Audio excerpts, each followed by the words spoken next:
The Fabulous 413 podcast is funded by the UMass 5 College Credit Union, dedicated to creating access to financial well-being for local people, businesses, and communities.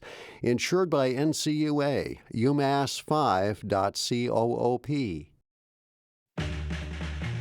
Welcome to the Fabulous 413. I'm Khalees Smith. And I'm Monty Belmonte. Later in the show, we'll revisit Asteroid Bennu with Mr. Universe Salman Hamid and keys to life that it is slowly unlocking. Like a bonus level! We'll also have Michelle and Hayat Mushabek of Interlink Publishing tell us all about the nonprofit Interlink Foundation they've just launched. But first, in February of 2024, we heard about a tragic fire that burned a crucial 100-plus-year-old facility of Red Fire Farm to the ground overnight. In fact, you can go through our archives and hear us witnessing the aftermath. But since then, the farm has been seeking to rebuild that important part of their business back up. And earlier this year, Sarah and Ryan Voiland of Red Fire Farm were able to make headway on that project. So we took off for Granby to see how it's going, because it's not every day that you get to see a barn raised around here.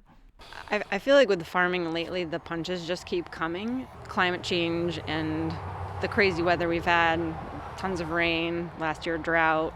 Then we have this fire situation happening.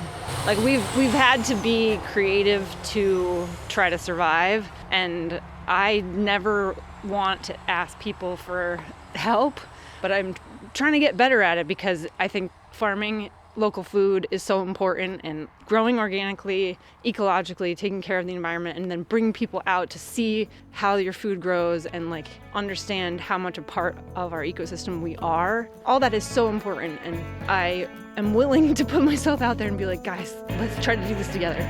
Almost 2 years ago, we were here in Granby at the home of Red Fire Farm with Ryan and Sarah Voiland because they had experienced a huge fire, a tragedy, a conflagration of a barn that represents one of the largest farms in our area, Red Fire Farm. We now have a hopeful story of rising from the ashes as we are down the street from that original location where we spoke to you shortly after the fire, amidst the construction of a brand new barn. How far along are we in this process? Sarah Voiland. We've got walls, we have a roof, we've got solar panels up on the roof. It's like an old-fashioned barn raising, except we're not getting community members to push the sides of a barn up. But we don't know how to do that anymore. I bet you some people do, but not all of us. We might still be looking for some community members to help with some aspects of things. Like our contractor that is doing the primary construction. We're looking really hard right now at ways to, reduce the price tag, the astronomical price tag that we're contending with in terms of all this construction. We're really struggling financially after losing so much in that fire just down the road from here that took out our 100-year-old barn that we'd made into the farm store over the years. And you are asking the community not only maybe eventually to do some volunteer work, but there is a match that you have, that someone has given you. Yes, right now we have a GoFundMe up to build the new barn, and we have a very kind person who's put forward a $10,000 match right now. So through the end of the year, any donation will be doubled, and that'll help us get there to our overall goal for this phase of $200,000. So we're working on that. We've been getting some really beautiful donations. I just got one from my hometown, from the Stafford Lions Club. It makes me so happy to have people participating in it, because it really is, it's like it's building something together. I can't help but notice that this is mostly timber frame. Was that on purpose to try and mimic the old barn, or was it a way to try and do this as ecologically as possible? I would say both. We spent so much time thinking about how to design this building and, what materials it should be made out of and what style of construction. And, a lot of the builders were pushing us towards a metal building and prefab type of stuff. But, in the end, we finally found a local builder who specializes in building things out of locally milled timber, Timber Point Building out of Wilbraham, I think. And he was able to come in with an initial quote that was, I wouldn't say it was less, but it was the same as what we were talking about getting from other builders. We are all about selling local, growing produce and selling the things that we grow here in Western Massachusetts, here in Granby. We really want to extend that to, if we have to do a building project, which has been foisted upon us due to the fire, then we, as much as possible, want to use materials that are from our local forests. So my understanding understanding is that the beams that this new structure is made out of are from white pine that grew in Shelburne Falls here in western Massachusetts, and the siding and everything is all local wood. We're standing underneath the white pines from Shelburne, but in Granby with Sarah and Ryan Voiland from Red Fire Farm. The barn, which right down the street on Carver Street, right, was much, much, much bigger. And because of affordability issues, and maybe even because of some tariff issues, you're not able to build at the scale that the other barn is. So this is a much smaller footprint. You know, we had about 10,000 square feet in the old barn. No, I think it was about 6,000, but... Well, I think with all of the levels and... Well, yeah, if you count the upstairs and the downstairs Yeah. and the basement and You the had lofts. an upstairs. I mean, the old barn had multiple floors and a lot of sections Yeah. of it. And we really did use those spaces. So how big is this space going to be? This barn will be about 4,000 square feet, and the retail area and the farm store part will be, it's about half of that. The rest of it will be the back room that supports, with a walk-in cooler for keeping the produce that's in backstock. So this overall footprint is smaller, but we're trying to make it as designed for what we do in terms of handling and selling produce, and hosting our CSA distribution also will be in this building. We're designing it for that, whereas the old barn, of course, was originally designed for cows to live in and pigs to live in and hay to be stored. We modified it, and it was working pretty well, but this has got some advantages over that in terms of it's insulated. We have plans to heat the whole thing with a geothermal heat pump system. Wow. There's already coils underneath the concrete that's all been poured now that is the floor here. There's Turn those on now. It's cold yeah, out. no, I wish it was done. No, it's like 10 degrees out here right now. With Mass Save and the electric company, we've been able to get a significant grant that'll help pay for all that HVAC stuff. What has it been like in these 2 years mitigating the space you have left over at the old location?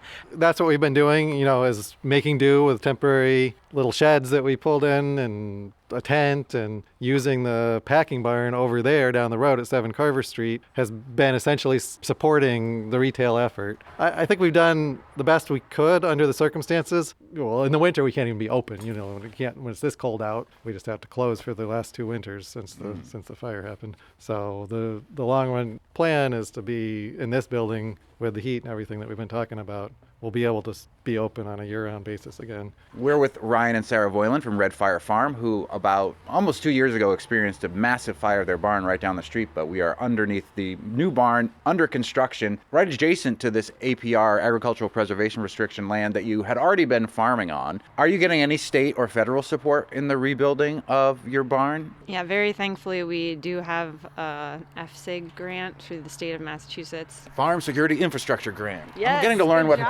all of the alphabet soup of the farming industry is, thanks to CISA, Community Involved in Sustaining Agriculture. So many acronyms. Yeah. We wouldn't have been able to even think about rebuilding without that grant, and so grateful that Massachusetts is putting a focus on farms and building infrastructure, because that's how we can keep it going. It's very high cost to farm in Massachusetts and in general, and the costs are just keeping going up. So finding ways to keep farms in business is crucial if we want to have local food. But nothing from the federal government, or was there something anticipated that all of a sudden went away? Like so many of the farmers we've talked to. Yes, there was. I mean, to help us recover from the fire, well, even before the fire, we were hoping to build a solar array to help power our farm instead of buying as much energy from the grid. And we had an approved contract with the federal government. They were going to provide a 50% match for putting up 100 kW solar. Then Trump came along and he pulled all that funding down. So now we just have a cellar hole over there where the barn used to be. But we couldn't definitively say that we were going to be rebuilding until we got that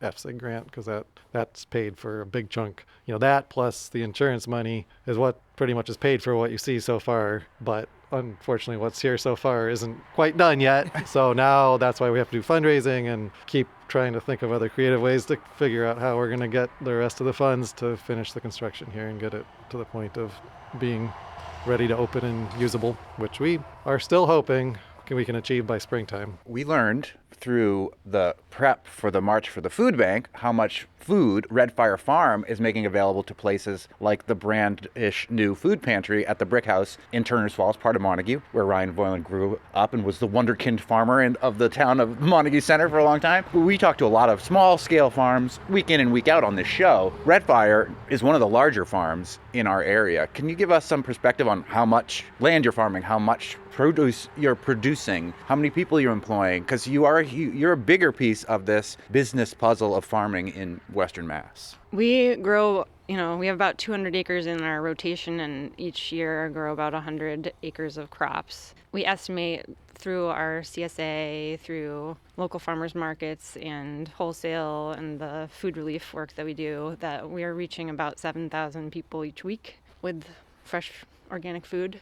Our estimate on food relief is about 50,000 meals. And are you involved in HIP as well? Yeah. I do believe she wrote a song about it last year. That is right. I totally forgot about that. Why do you build me up? Health incentives program just to let me down and mess me around. And also somebody wrote a song about your farm too, like in the rebuilding of the barn. Yeah, we have a wonderful customer, Adam Sweet in Granby, who wrote a song. It shows the level of community support that people believe in this, and they believe in you and they believe in you guys. And I know it's not easy to ask for help. I'm terrible at doing so.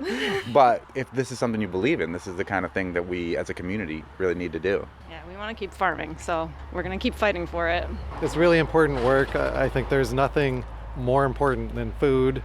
If we can't feed people with nutritious food that's grown in an environmentally responsible way, then a lot of the other things that people might be worrying about seem like they might be kind of moot points. So it is so fundamentally important, and that's why I've been working without a salary for the last 3 years, because I still think it's important and I'm still trying to figure out how to make it happen. But we can't go on working for... You need a salary, not just celery. Need to get paid in some way. Oh. It's not an easy equation right now, being an organic vegetable farmer.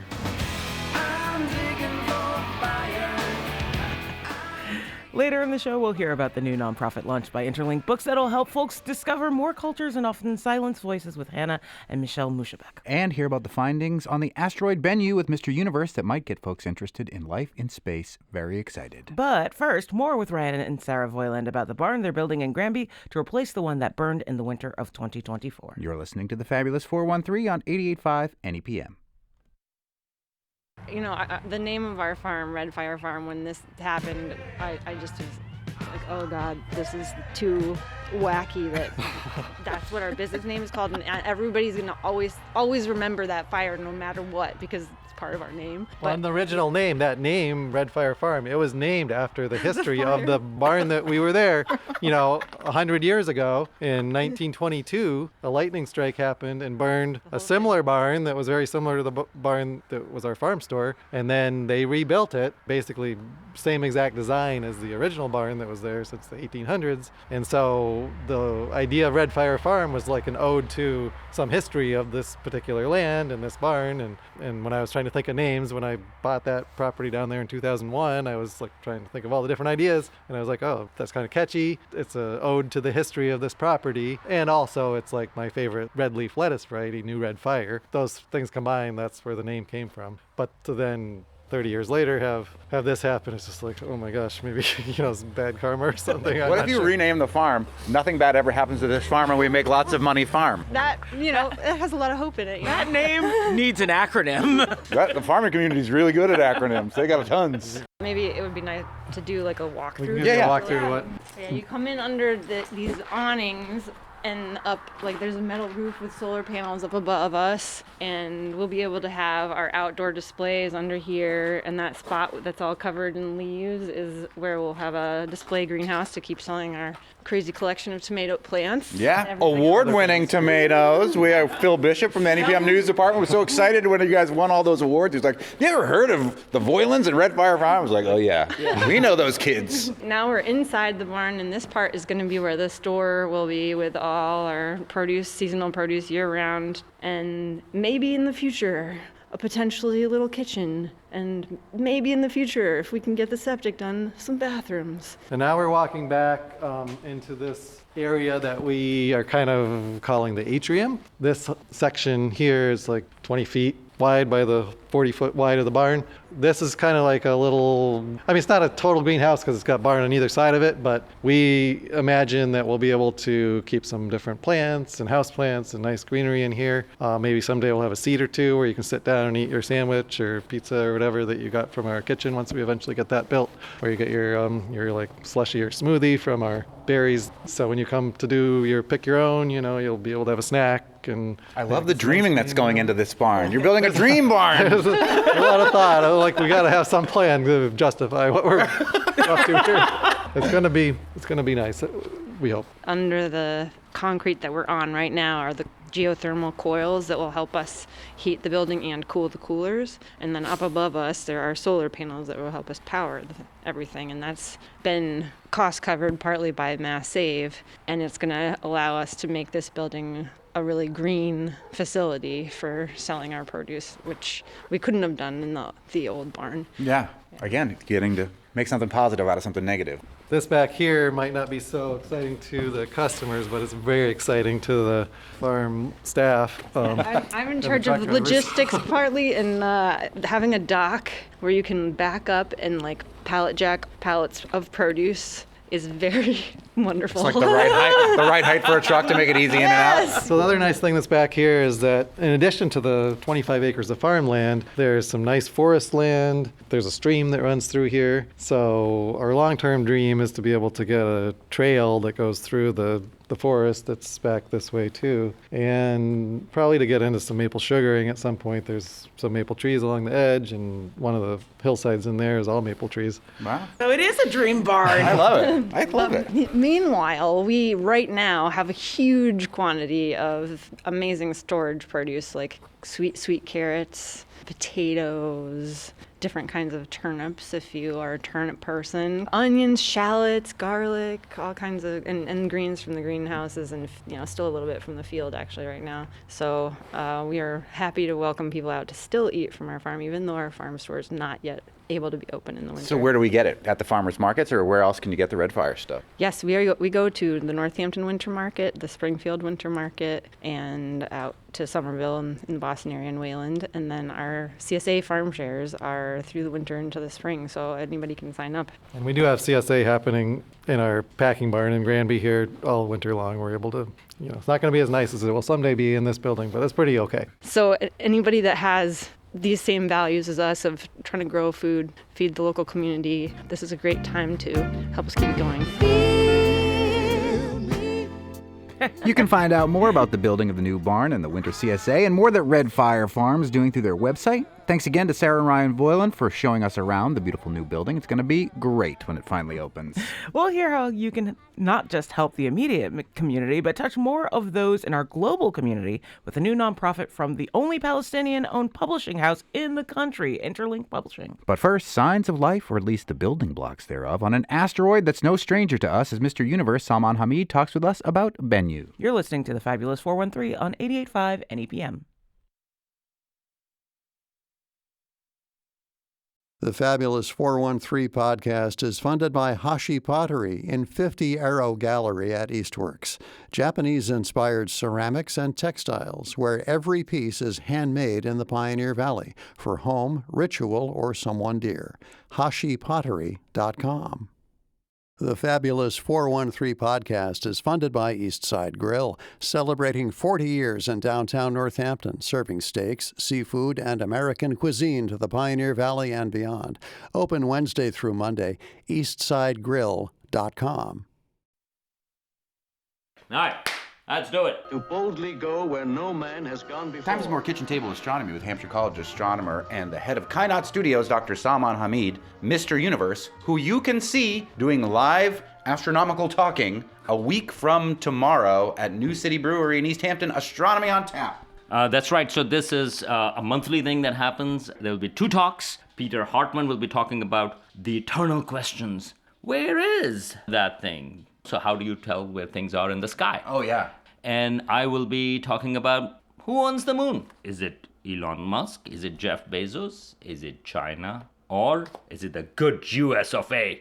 So we'll find out who that question is. So come over there, Astronomy on Tap. And I think usually there are also telescopes after that. Although if it's cold, you are not going to see me because I grew up in Karachi and I never saw freezing temperatures in my life until I came to the US. And I believe if it's below 80 degrees, it's too cold. I agree, actually, and I grew up here. Many of us grew up playing a video game called Asteroids, where we from Earth shot at asteroids and blew them up. Which is something that we might need to do someday if an asteroid was coming to destroy us. Or we need to get Bruce Willis on a rocket ship to help us. Bruce Willis, star of one of the greatest Christmas movies of all time, Die Hard, which I watched last night. Do you really think you have a chance against us, Mr. Cowboy? Yippee-ki-yay, mother... But we literally did, as the US of A, that's Wookie the dog, my buddy. We went to an asteroid not so long ago, and there's more information that is coming from this asteroid mission. There have been now a couple of missions to asteroids, and not just to an asteroid, but to actually land there and bring samples back. Not human missions. Not human missions. Yeah. These are robotic missions, and Japanese missions have gone there, and there was a US mission, OSIRIS-REx, that went to asteroid Bennu. It left here in 2016, it got there in 2020, and then it got the samples back in 2023. And it's really cool because, first of all, just because we are hearing so much about funding cuts and all of that stuff and NASA, this is really cool that you send a spacecraft. It goes in orbit around this asteroid, which is very difficult because the gravity is very little. And first it has to catch up to that asteroid, and then it goes into an orbit. And then it sends a lander, it grabs some samples, comes back and rendezvous with the spacecraft, and then the spacecraft comes over here, drops the samples, and in fact, this mission is off to another asteroid. First of all, just purely from the perspective, sometimes we don't appreciate how amazing this is if you really understand orbits, where you really understand how physics works, and you have the ambition to do that. And one of the big reasons, the motivations for going there, taking samples and bringing them back is we do get pieces of asteroids on Earth. These are meteoroids that fall. And that is really cool if we can find them, especially in colder climate. Wintertime is good actually for preservation purposes because whatever it's in there can be preserved and can be analyzed. And that is a way of exploring the solar system, right? But the piece of a solar system comes to you. But it's already gone through the Earth's atmosphere and experienced all this friction and all this stuff that happens when you go through the Earth's atmosphere. So it's tainted, even if it goes to the ice caps or whatever. Not just that, but it's also, as soon as it hits the ground, as it turns out, it gets contaminated from Earth microbes or from Earth material pretty quickly. And then that becomes a huge challenge of what was inside of it, what was pure and what contaminated it. So if you really want to study that, this is the best way that actually you go to the asteroid, get the sample, bring it back and make sure that it actually stays pristine. And that's what they did with the sample of Bennu. It took a while actually to open the container. And that was actually a big challenge when it was brought back. But They had to get their dad to do it. that's Somehow your dad can open any container. hit it on the side and it like vacuum pops up. Boop. But so they've done that, and now some results have come out. And we talked about it about a year ago that there are a lot of amino acids that the life uses were already in it. So, for example, life uses 20 amino acids. The possibilities of amino acids is a huge, but life uses 20, and already 14 out of those 20 amino acids were in this sample of asteroid. So again, life is made up of certain things. If we are trying to find out what is the origins of life, one of the things that we look for is, well, what kind of raw materials is available on Earth? What is the raw materials that are available on asteroids or comets? We know asteroids and comets hit the Earth, especially earlier on, lots of them. Like we think maybe all of our water came from a comet hitting the Earth, right? Maybe we were Comets, just multiple comets that's exactly because right. they're giant ice rocks hit the Earth. All of a sudden now we've got ocean. And so does the raw materials of life. So here with this sample of Bennu, they already knew 14 out of 20 amino acids were already in the sample. In this cold, dead rock that's just out in the middle of space. That's exactly right. And also in the DNA, the sort of the key aspects of life, you have what called A, T, C, G. These are the blocks of the nucleotides that connect the DNA. Well, all four of them are there. And then you have the nucleotide that is used, one of them in the RNA, which is the uracil, they also found that. So all the basics were there. Now, the new results, more analysis of that has come out, and they have also found ribose. So ribose is the molecule that is key in the RNA. That is the ribose nucleic acid. And they detected that in this sample. And also they have also found glucose, which provides energy. So you have the building blocks, you have the energy, you have all of the things that are needed for kickstarting life that are all in this sample of this asteroid. What is interesting is they did not find deoxyribose, which is part of the DNA. Now, you'll be, on the one hand, you'll be like, oh, well, this is a little bit disappointing. But that's the interesting thing, that scientists have been trying to figure out what is the pathway to life. Even when you have these ingredients, there are different hypotheses of how life may have started. With the foundation of life, DNA right now, the two key things that it does is that it stores information and it can replicate. Now, the problem is, how do you get the first one? How do you get it to replicate? Right? How do you get the first one? That's where RNA, the ribonucleic acid, was key, because in our life today, it actually can serve both purposes. It can also self-replicate and also can store information. But it's not the DNA. It's a single helix in that sense. So one of the hypotheses was that perhaps life started through RNA. It's called RNA world hypothesis. And it says that the first life relied on RNA as a primary molecule to store information and to drive chemical reactions. Now, there are other ideas as well which suggested, well, metabolism may have come first and then the storing of information came about. So that was a competing idea. But at least from this sample, again, and I want to stress this just to be careful, the scientists did not find life on this asteroid or in the samples of this asteroid, but the ingredients for life. And so the fact that they found ribose, but not deoxyribose, so the material for RNA, but not for DNA, suggests that perhaps the RNA world hypothesis may be the way life may have started here on Earth. Why? Because wouldn't you need the DNA first, or no? Once you have this RNA, then you can actually get to the DNA part. So it's the first step So it's en the route first to step. DNA. Right. The question was like, how do you get to the DNA part? And there were two pathways to it. One was you have this ribonucleic acid, RNA, and that can do part functions of the DNA, and you go from there. And the other one was like, well, you have the metabolism going in, and then you come to the DNA. And at least from this sample, it looks like the RNA world hypothesis may be the path to do it. Now, of course, this is what we are finding in this asteroid, but we don't know what was happening in early Earth. Maybe still the other hypothesis may still be correct. But I just find that this is how, again, we often talk about the process of science. We often talk about how do we test out these various ideas. And so here is a case where, in theory, you could have found deoxyribose as well, but we didn't. Ultimately, what it tells you is that the ingredients that formed life, these are not special. If we were made up of some material that is not available anywhere else, it is not common elsewhere, it is made up of atoms or molecules that are really rare, then you go like, well, first of all, on Earth, it would be a really unlikely process. And it happened, sure, but the likelihood that we are going to find life elsewhere is going to be even lower because it's a very unlikely event.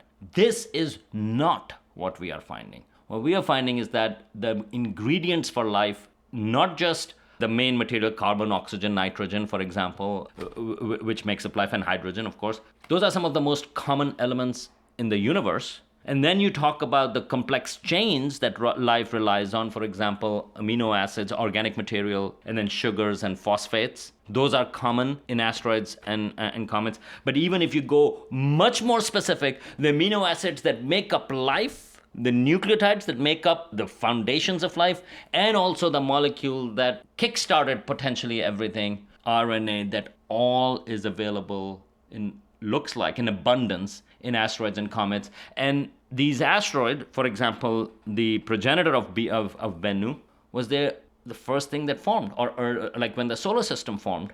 And we also have an idea that this probably formed a little bit in the outer parts of the solar system, and then part of it was swung in towards the inner parts. And so we also know that this material has been spread out throughout the solar system, and so it's not just that it landed on Earth. Material like this would have landed elsewhere too. What may shock you is I was at another party this weekend where I got in another fight about aliens. And I brought this very thing up again, where all of the evidence that we have points to life is plentiful in the universe, which would then point you to the idea that intelligent life, at least somewhere, either exists or has existed. I have so much faith that that is the truth, but we don't have the evidence. We have a lot of pieces of evidence, though, even from an asteroid, just a dead rock floating around in space that the U.S. sent a mission to and grabbed one little sample from. In that one tiny little sample from that one tiny-ish asteroid, almost all of the building blocks of life are in there. I got a lot of faith that we're going to find it someday. Today's still not that day. I would be very surprised if we have a mission to Europa, for example, a mission that explores the oceans of Europa, and it does not find life. I think that would be more shocking or more surprising because all the conditions are there. The likelihood that in billions of years life didn't evolve over there, that would be surprising. And that would be, I actually think that would be a really cool result. And so we know that the range of survival for life is actually pretty broad. And those conditions exist plentiful in our solar system. Again, we're not talking about intelligent life, we're talking about microbes. I would be surprised if we don't find it. And these are the steps that it takes. But this is also, it tells you how to approach a problem, of how to test out different hypotheses. And why it is crucial to bring these things up, because these questions are fundamental to humanity. And you can imagine, I saw a UFO. Oh, it must be an alien spacecraft. No, I mean, you can just see how much detail, what kind of questions in depth does it take to answer those questions. Rather, I saw something, I don't know what it is. It must be an alien's technology, spacecraft, and so on and so forth. And with that contrast, it just tells you why you can trust on this far more than those kind of claims. You hear that, everybody? I've been fighting with at all these parties. Take it up with Mr. Universe. Blame me for that, for Monty's behavior. I apologize. I want an alien for Christmas. Like all the time or just in this one instance? Oh, I do it weekly. I'm at a party where I'm in a fight about aliens. I meant get to blame Salman for all of your behavior or just this one instance all of my behavior. All of my Okay, behavior, great. yeah. And now we'll hear of a new way that voices of the Global South and underrepresented communities will reach more folks across the country as we hear about Interlink Publishing's newly launched nonprofit with Michelle and Hannah Mushabek. And about their upcoming holiday market, too. You're listening to the Fabulous 413 on 88.5 NEPM.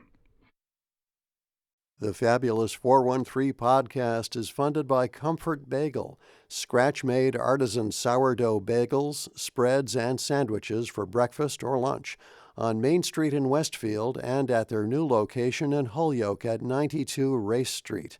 ComfortBagel.com.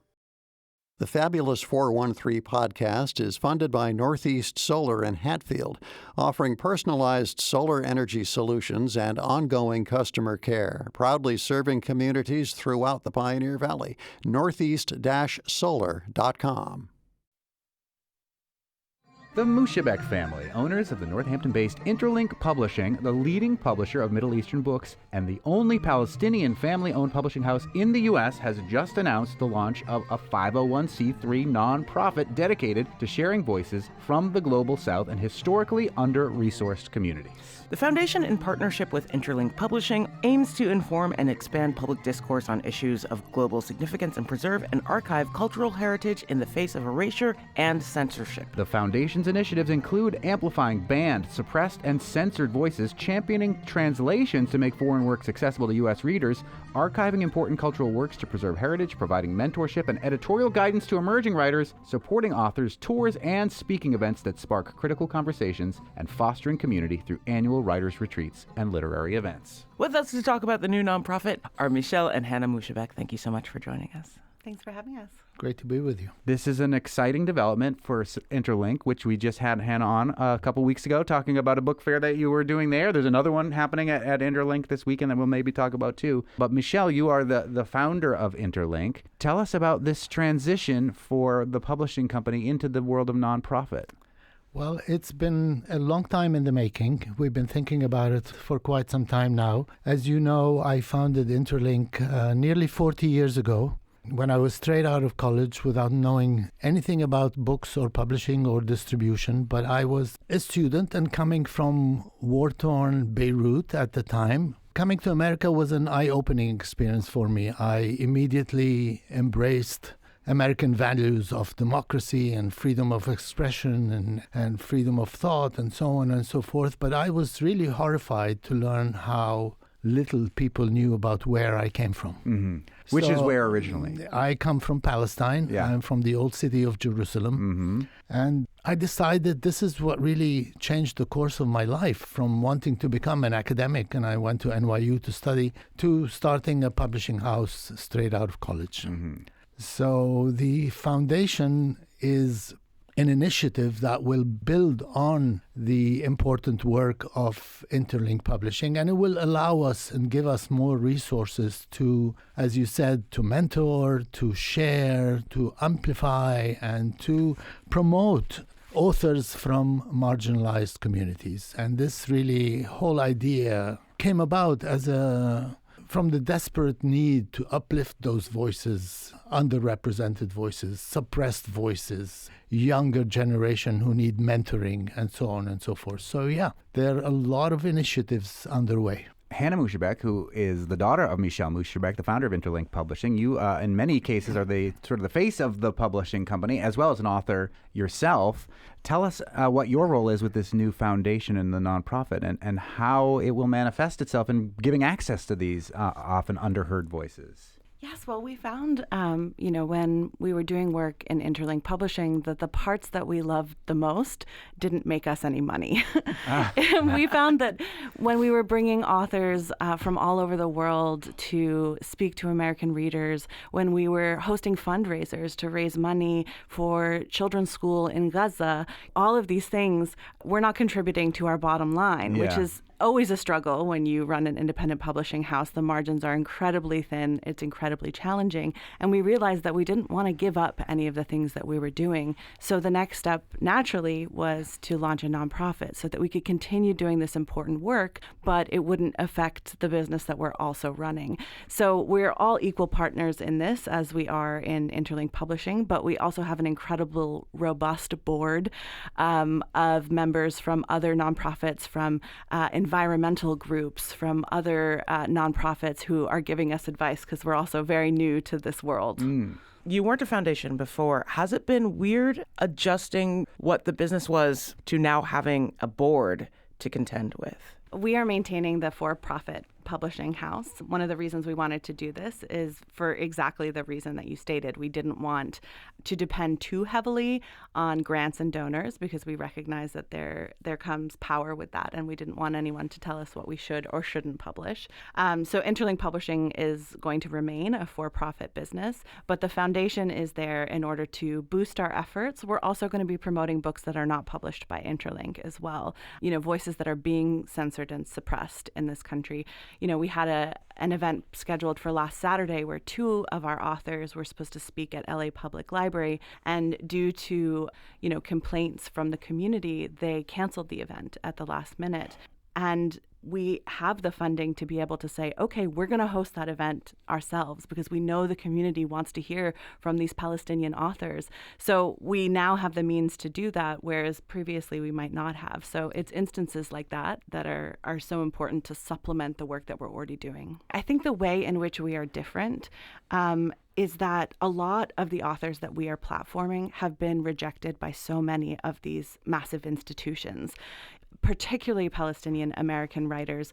You know, when it comes to Palestine, it almost seems like people have really turned their back on anyone who are uplifting Palestinian culture. And so the way in which this is different is that we actually know that the vast majority of Americans are interested in Palestinian culture. They're hoping to see an end to the genocide.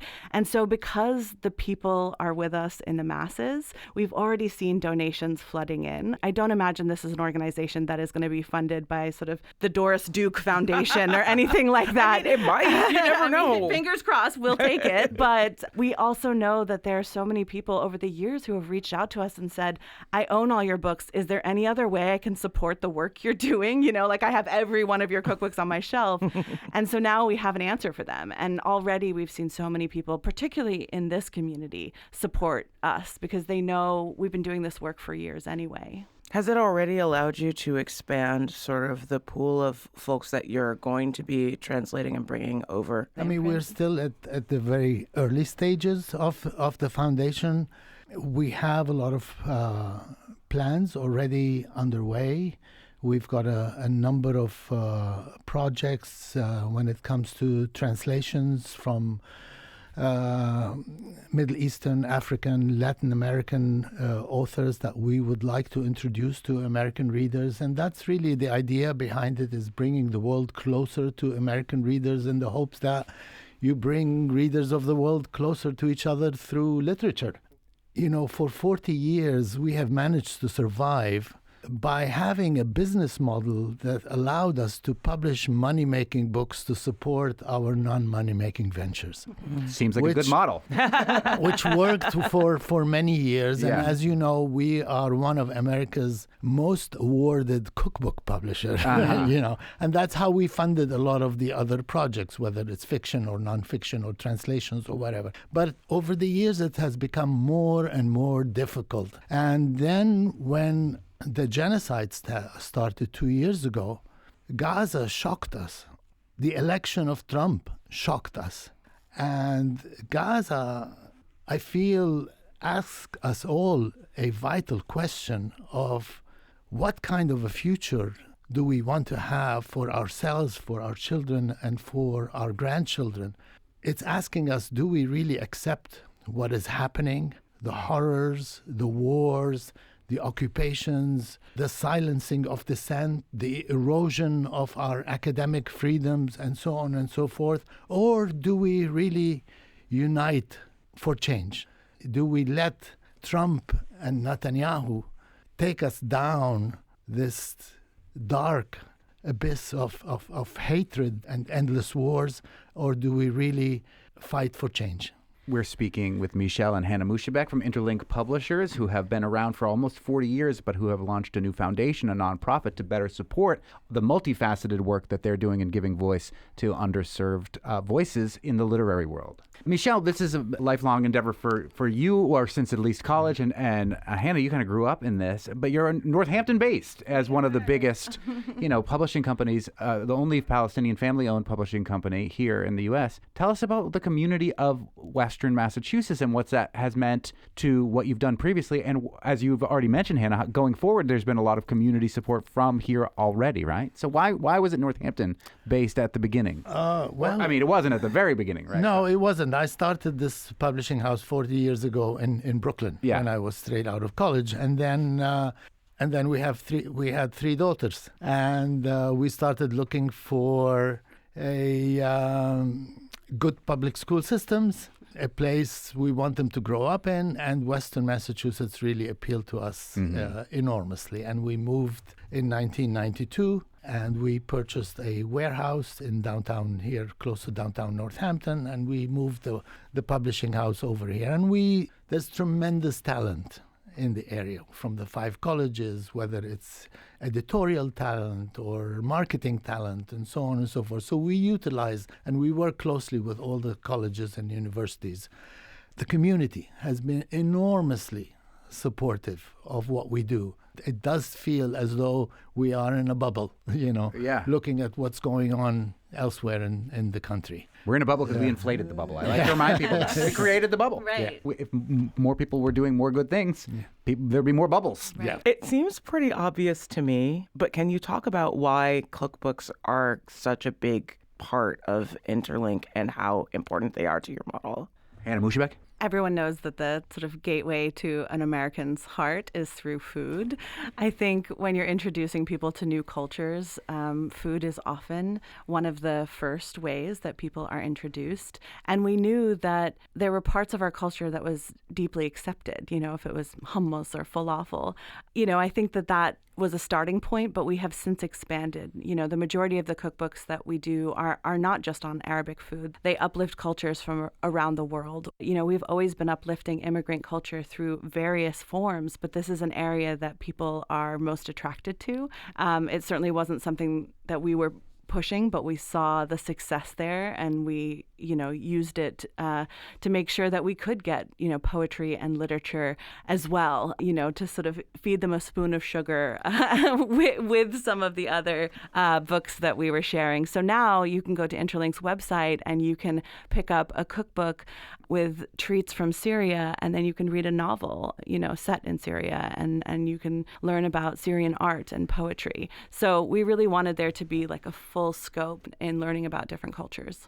Our cookbooks are also very political in the sense that they also double as cultural guides. They're not just like celebrity cookbooks where you get a recipe and a photograph and that's it. No, it's important to us to have beautiful writing, lots of historical backgrounds on the ingredients, on the history of the culture, and also together with great photography and fantastic recipes. So they really do introduce a cook or a reader to another culture. So those books you read in bed as well as in the kitchen. So that's kind of the idea behind. And I should also add that our number one cookbook, which was selected last week as the New York Times Best Cookbook of the Year, is a Brazilian cookbook called Fusao. Wow. It's really good. It's really pretty. Yeah. Tell us a little bit more about that book. So Exta Belfrage, who is a British-Brazilian chef, took a DNA test and found out that not only was she Brazilian, but that she also had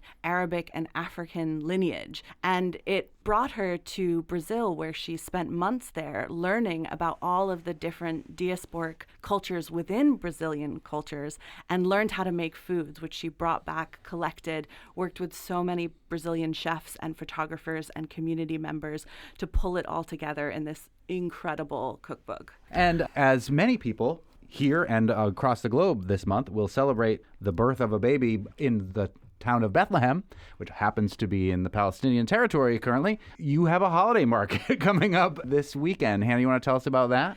Yes, so this Saturday from 10 a.m. to 5 p.m., we're opening our warehouse doors. We're serving hot mint tea, and we're welcoming people to come in and look firsthand at some of the biggest publications hot off the press. We'll also have various market vendors, like a woman who has handmade Palestinian tetris that she is selling in order to send the profits to Palestine. And we also have signed books by local authors like Ruth Sanderson and Jane Yolen. So we'll have plenty of books stocked there as well. I love both of those people. No culture is a monolith, but what are some misconceptions that you've run into about work from the Global South? I think that, through the lack of representation that we have in our media, it allows for stereotypes to seep in. So, and I don't ever like to name or give voice or tribute to those stereotypes, particularly about Arabs, because it's painful. But I think that when people have an absence of knowledge, they allow the dominant narrative, which is often based on white supremacy, it's based on, a capitalist mindset. It replaces any truth that people might have. So one of the reasons why we think children's books are so important is because it gives children a foundation of knowledge about that culture. We have just published a Palestinian American picture book called Everything Grows in Jiddo's Garden. And it's about a little girl who learns how to garden from her grandfather as he tells her stories of Palestine. And I love this book for so many reasons, but it really centers the joy and celebration of Palestinian culture, which for many American children, they only hear about about through violent news headlines or, as the bad guys in the movies. So it's so important to give people a foundation when they're young so that they know how to challenge some of these negative stereotypes that they're seeing in our media. I'm personally thinking a lot about my discovery of like African speculative fiction and how different and really interesting it is in how it frames globalization. Recognizing that like not everybody that comes from that continent is going to be Chinua Achebe. Like there's so many different perspectives to be encountered and to learn from. How hard is it to nuance your translations when you're bringing across these works? Michel Mouchabek? I find it very fulfilling, and that's one of the reasons I started Interlink Publishing in the early days, because I was passionate about the literature that I read growing up, and I wanted to introduce this literature to an American audience. But of course, it's quite prohibitive because the cost of translation is enormous. And then Americans do not take a chance on a novelist whose name they cannot pronounce or he's from faraway place. And in the early days, the novels that we published were only used in comparative literature classes, and the sales were not that high, so we couldn't really support them financially. But we've been doing it for so long, and things have grown so much. And some of these novels that we published, 30 years ago have by now sold like 40, 50, 60,000 copies. So it is, in the long term, it is quite rewarding. So this is something that I love doing, and I have a fiction book club whereby subscribers receive a novel a month together with a letter from me saying why I selected this novel for translation or what I felt about the author. It's been growing and growing, and so they get a novel a month for 12 months. That's amazing. That's awesome. It really is great. Speaking of holiday gifts.